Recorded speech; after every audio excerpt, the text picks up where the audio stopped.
They didn't need to unmask him because they already had his conversation, which, they made mention here in the article, because there was no unmasking request made between the 29th call to the January 5th meeting.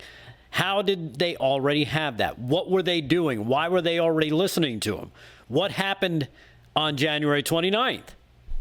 You have to ask your questions. Okay, well, what happened? What would cause Kislyak to pick up the phone and go, I need to talk to Flynn now? Flynn was on vacation.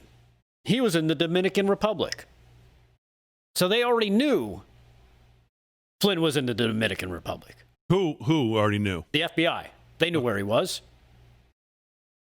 Well, and they were already checking in on Kislyak because they knew he was going to call him. On the 29th, what happened? Obama, what did he do? He leveled sanctions against Russia. Right?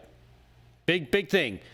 Which also included closing up a place in New York and a place in Maryland and kicking out about 35 people. Right. Kicked them out in the country and said, get out of here. I remember that. Yes. Right. Now, everybody assumes, well, that's all one thing. But it's not. Looking back at the paperwork, and again, I found a copy of it just recently, earlier today, and you see they're two different things.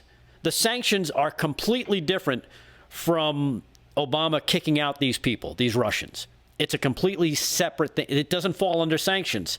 It's a different statement. And that's where they're kind of playing fast and loose with, well, he lied about talking to Kislyak about sanctions. But when you review the transcript of what Flynn and Kislyak talked about, at no time did they talk about sanctions. They only talked about expulsions.